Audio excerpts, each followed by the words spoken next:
Welcome to Impact OC, the only program showcasing the people and organizations shaping Orange County. With your host, Don Camber. Hello, live from the OC Talk Radio studios at UCI's Beal Applied Innovation Center. I'm OC Talk Radio Public Affairs Director Don Camber with another great guest positively impacting our community. Today, I welcome Project Youth OC Family Enrichment Manager Martha Madrid. For over 50 years, Project Youth OC has been working on the front lines with at-risk youth and their families as a one-stop center for integrated prevention and intervention services that address youth crime, gang involvement, behavioral and mental health, and substance abuse. Thank you, Martha, for being on Impact OC. Oh, thank you. I'm excited about being able to talk about our programs. Well, Martha, please share with us who Project Youth OC serves and their backgrounds. Okay. Well, we're a nonprofit in Orange County, and we serve Orange County youth and families. About 1,200 families a year come through our programs. We're looking at-risk youth and their parents. When you say at-risk youth, specifically, what are you talking about? Well, we're working with youth who are between 12 and 24 years of age, some young adults, but those who are perhaps being referred by local PD or a school police officer, someone who has gotten involved with gang involvement, maybe some drug use. They've got some minor issues going on, and they've been referred to us so that they do not get jail time or anything on their record. So what do you do to help them?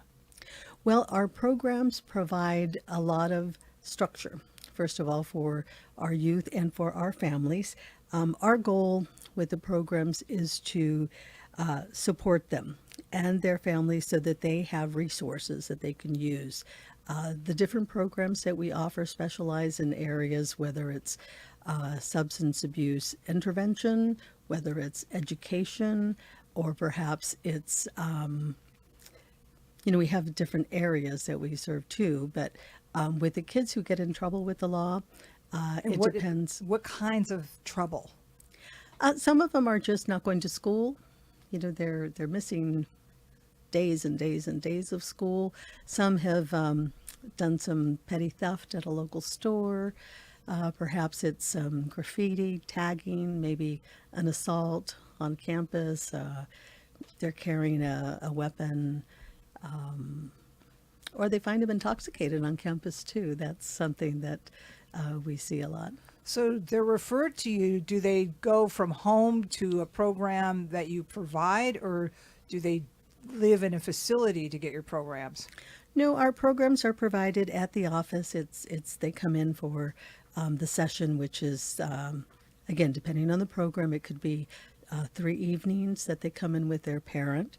All of our programs that we offer have a parent component, so parents are a part of the education process as well. But they go home each day. We don't, it's not an in-house service at all. You have Project Youth OC building. Describe it. Oh, our building? We just purchased our building about 6 years ago. We're at 17th and Grand. 2-story building. We've got about 25 employees. So we've got rooms that we use for workshops. We have private offices so that the individuals can meet privately with their mentor, with their case manager, with the coordinator of the program to have an intake. It's a great facility. We're really happy that we were able to buy something at last. Talk about some of the programs. You got the juvenile diversion program. We have 3 areas.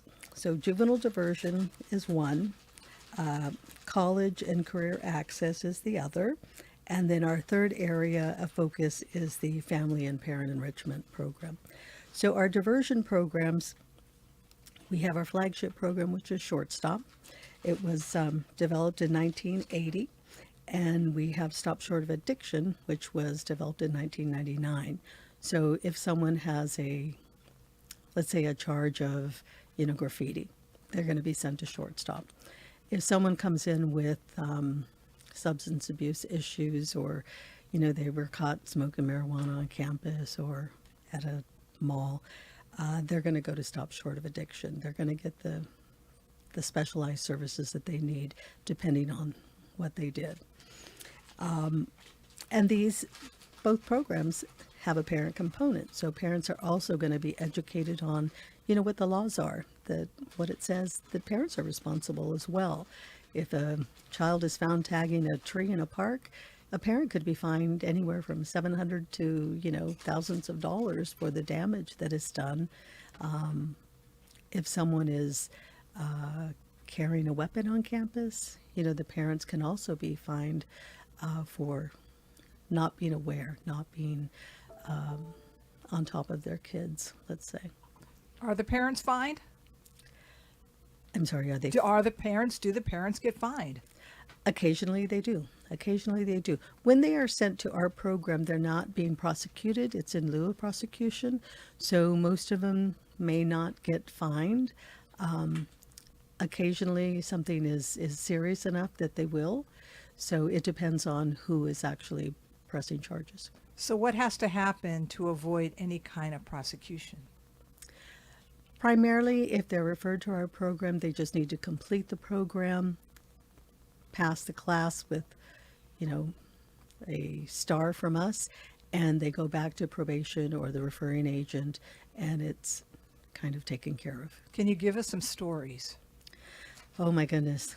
I've been with the agency 30 years, so I have lots of stories, but you know, the one that surprised me was the graffiti.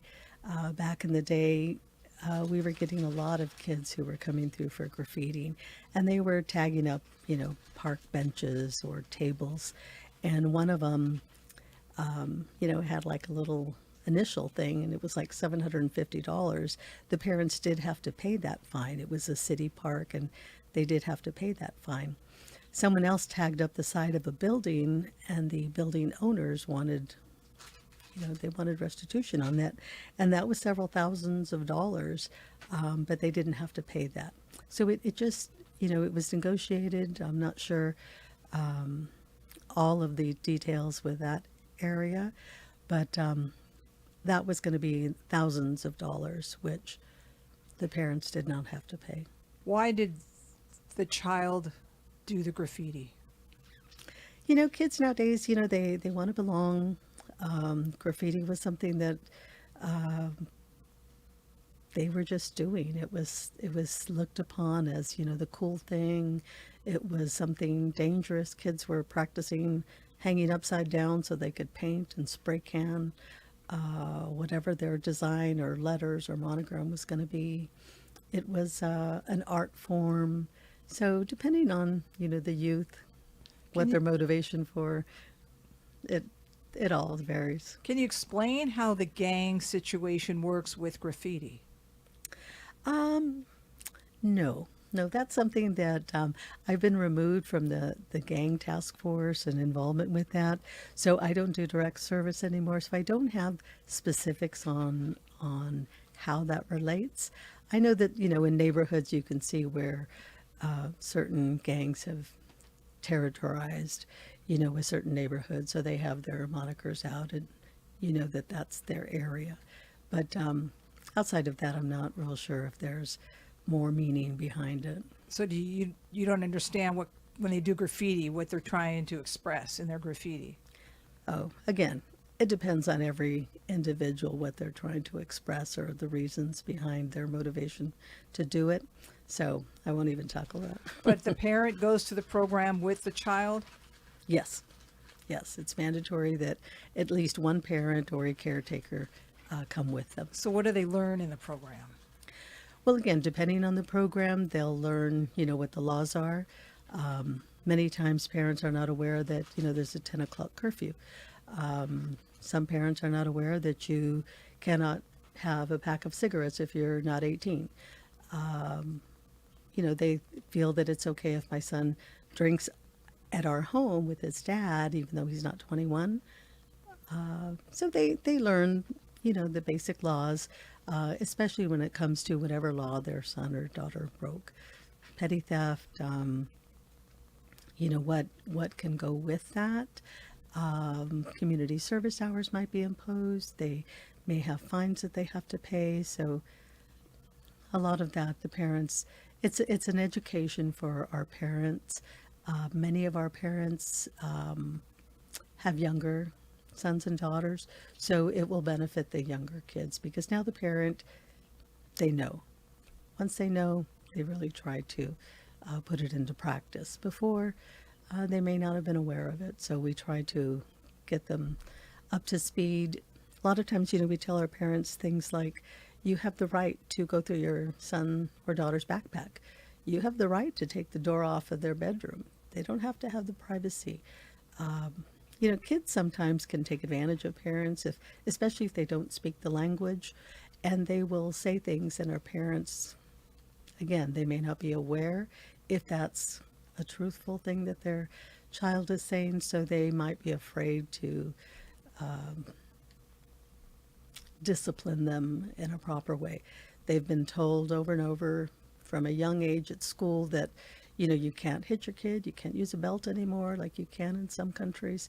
So parents are basically, they're afraid to do disciplinary action. And we get that a lot. Parents ask us, can I do this? Can I do that? And we say, oh, yes, or no, no. So it's explaining a lot of what the laws are in this country, and especially in California. How long does the program last? Stop Short of Addiction is 3 nights. Short Stop is also, has just gone to a 3rd night. So it is a 2.5 hour program each evening. And then there is homework in between that the youth must participate in and complete. A lot of that is getting to know their community. It's writing a letter of remorse to who the victim is. It's also writing a letter to their parents, apologizing for what they did. We asked them to write their own obituary, and that makes kids think, this could have gone wrong. I could have ended up in, a correctional facility for a couple of years, or, who knows what could have happened to them in the evening if they're out, with a bunch of gangbangers. We also asked them to do things like have dinner with their family one night. And for some families, that's a task because dad works 2 jobs, mom works in the evening, kids come home, they have to share a computer, so their timing has to be just right to get everything done. Sometimes food insecurity is an issue for a lot of our kids too. So having dinner, sit down with your kids and parents, we ask them to do that as part of the program. And we've had comments from parents that say, it was so nice. Thank you for having us do that. We're going to try to keep that up. Or, we promise to do that every week now. Our kids enjoyed it. We enjoyed it. Have you seen a transformation among some of the people who went through the program? Oh, yes. Oh, yes. Many times, kids will come in all tough. They think they know it all. And by the end of the session, they're crying. They've had to admit all these things. They're in front of their peers, parents, and admitting that they did something wrong. And they get it. They get it. And they don't want the consequences that come with that behavior if they continue. So they change. Do any of them end up in prison? Over the years, we have a really good track record. We have about a 91% recidivism rate. So, 9% of our kids may end up on the other side of the law. Not too many. Not too many. But they only get one shot to go through the program to be spared any kinds of consequences. Yes, most of the time they can only be referred to us the first time that they're arrested. Occasionally someone may have been arrested and gone through a different program, and it's something minor enough that they're not going to send them to juvenile hall, so they might, on a secondary, charge, they might send them to our program. So those who've been in juvenile hall, have they told you what it's like there? Well, those who have been in juvenile hall, they can't come into the program. They can't. But we've gone into juvenile hall to Yeah. do program. What does it look like? Well, it's not a friendly place, not any place you'd want to be. I mean, it's not, it's not like some terrible, terrible place. You have a bed, you've got, food, you go to school. It's definitely not like you're at home. It's not mom's cooking. It's not, your comfy jammies. Everybody gets the same pair of underwear and, uniform. You do have to go to school. You have to get up at the right time when they tell you to. And everything is according to the, schedule that the hall has set up. So it's, well, in our program at Stop Short of Addiction and also in Short Stop, we have inmates from juvenile hall come in and they share their story. They are incarcerated and they're letting the youth know that you don't want to be where I'm at. And this is what I did to get there. And this is what happened to me while I was there. And they'll just kind of give it to them straight. They speak from their mind and use language that they feel is going to get across to the kids. And, the kids get a good idea that this is not a fun place. This is not somewhere they want to go. One of the sessions of Shortstop is actually held in the holding cell at the courthouse. So they're sitting in a courtroom. Then they're transferred over to the holding cell where there's leftover bologna sandwiches on the floor. There is a toilet that everybody has to share and they see if you're using the restroom. So it kind of opens their eyes. And many times when they go through your program, they go through it and then they go right back to school and live their normal lives, right? They try to live a normal life, yes. We've had a lot of really good success stories. I'll share one with you right now that's just one of my favorite. A young man was referred to Stop Short of Addiction. He was making some very poor choices in his associates and who he was hanging out with. He was referred to the program and his parents came. And he took it to heart. He listened, complied with everything, did his program, got done. A few years later, he contacted us and wanted to apply for an internship for his college coursework in criminal justice. He did the internship. He was a great role model. He had been where these kids were. He had turned his life around, was a successful student and was graduating. So after several months of him being with us, we knew we had to hire this young man. So we offered him a part-time job. And once he graduated from UCI, he was given a full-time position. And he was with the agency for many years until his dream job came along. And he is now a seasoned police officer for Santa Ana PD. But he was one of our shortstop kids when he was younger. Do any of them explain why they got addicted to drugs or alcohol? I'm sure our case managers would have some really good insight and some comments that the kids have made. But I think in general, again, the gang involvement, the gang recruitment, it's real. It's on campus daily. Kids are bullied, kids are harassed, kids are picked on, and it's either join or get beat up, and sometimes kids just get tired of the harassment and they join. Sometimes it's, a matter of, my brother was in the gang, so I have to be part of it. Or my neighbor is, this is that territory, I've got to be part of it. So it's wanting to belong to something. And if they don't have anything else going on in their life, this is something that appeals to them. We had a story of a young boy, 9 years old. One of our police officers who was an instructor shared it, that this little 9-year-old boy was recruited as a caller. So he was given a bicycle. He wanted a bike, and he didn't have one. They said, hey, we'll give you a bike. All I need you to do is stand on this corner. When you see the cops pulling up, you whistle, and you let us know a cop's coming. And they'll stop doing their business on the side in the alleyway or behind the apartments because this little 9-year-old is warning them. And that's how it starts, sometimes as young as that, and they buy them the shoes that they want, they buy them things that their parents can't provide. And it's an enticement for some that they just can't resist. So when they get in your program, are they arrested by the police, or does the school alert the parent, and then the school alerts them, hey, you should be part of this program? How does that whole thing operate? It differs. Some are referred to us by the school police. They're caught on campus doing something, and so they're referred by school police. Others might be a police officer may be called to the home. Hey, there's this kid, he's beating up his mom. So, a cop may come down to the house, and the cop will give a referral to the mom saying, you need to take him to this program.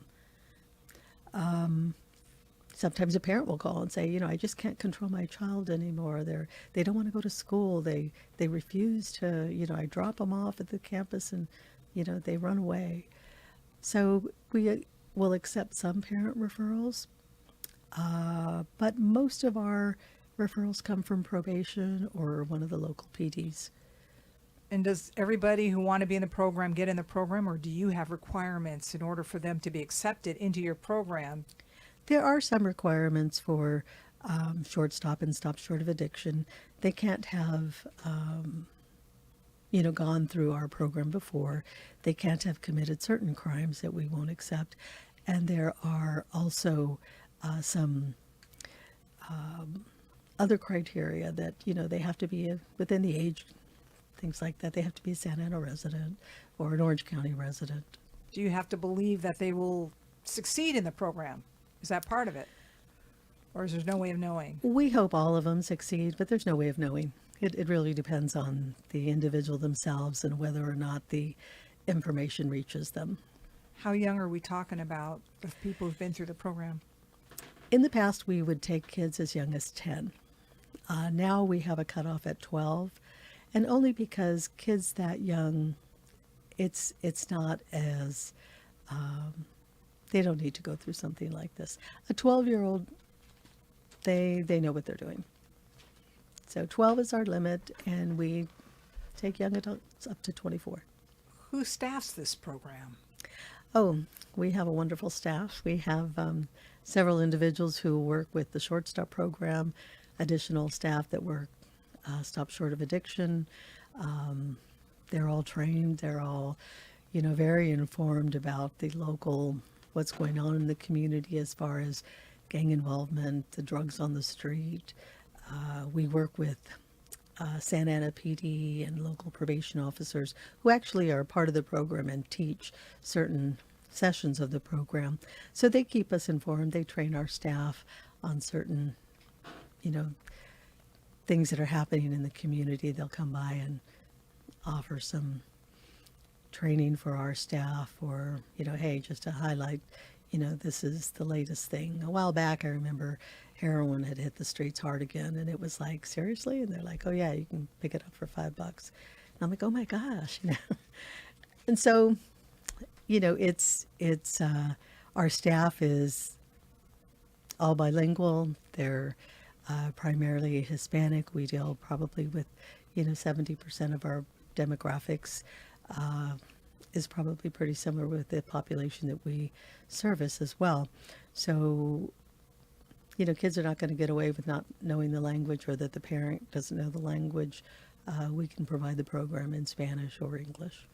And the transformation within the family when they go through the program, describe that.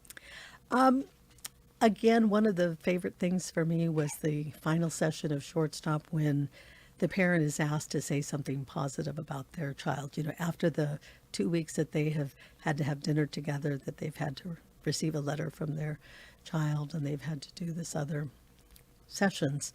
A lot of times parents, what's going on in their life, and make some changes, positive changes for us.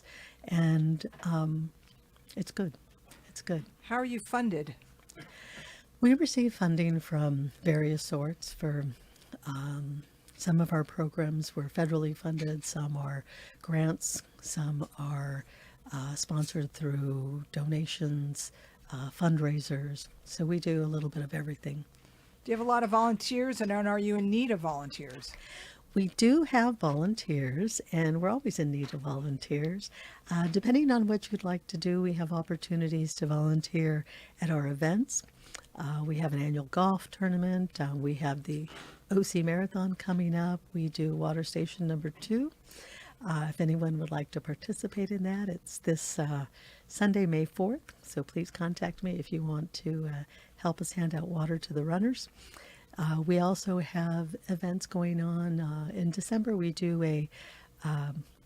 it's the Holiday Fiesta, and it's a toy giveaway. So we collect and disperse toys to underprivileged youth and families. Our volunteers can assist in that regard. Businesses can assist in collecting toys or donating.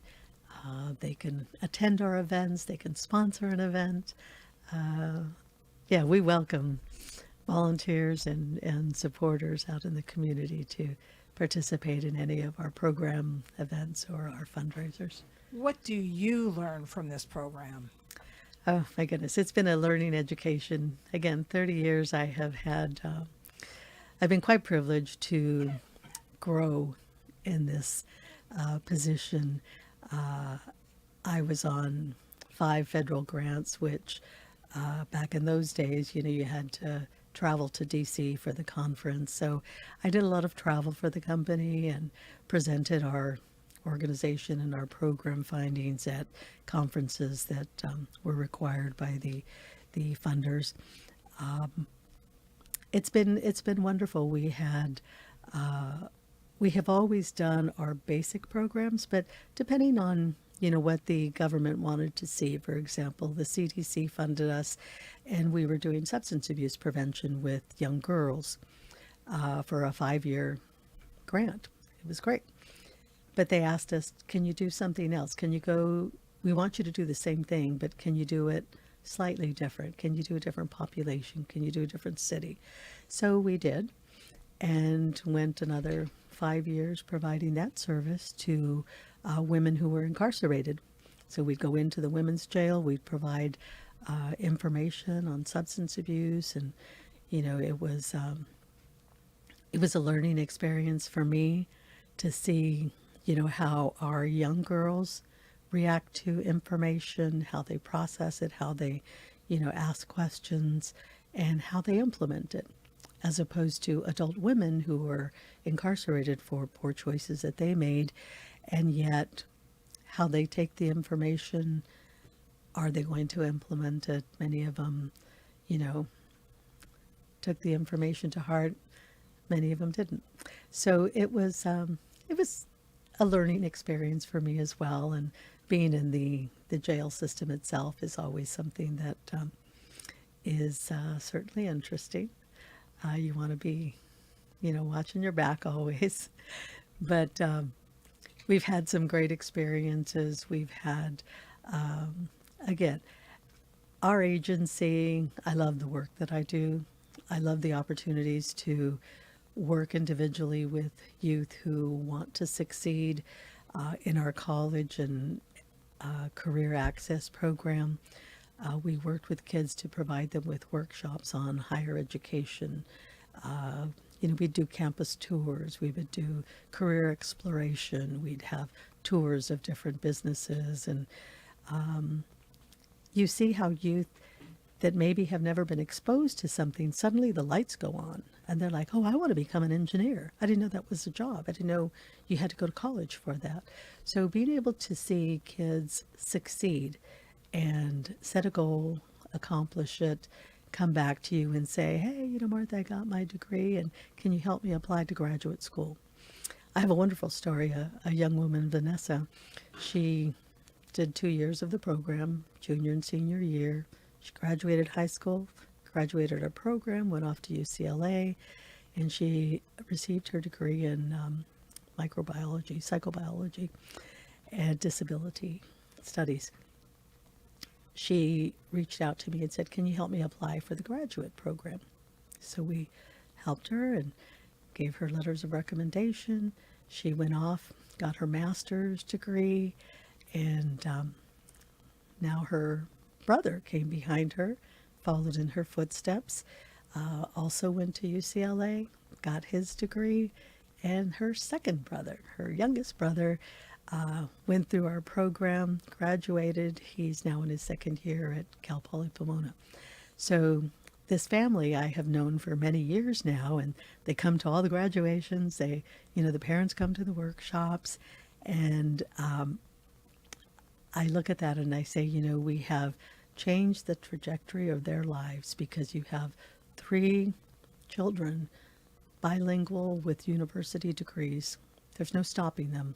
They can set their sights on whatever jobs they want, and their parents now are living a comfortable life, and they have children who are not going to, suffer for lack of an education. Well, thank you, Project Youth OC Family Enrichment Manager Martha Madrid, for being on Impact OC. And I thank everyone for tuning in. I'm OC Talk Radio Public Affairs Director Dawn Camber. Have an impactful day. You've been listening to Impact OC, the only program showcasing the people and organizations shaping our community. Right here on Orange County's only community radio station, OC Talk Radio.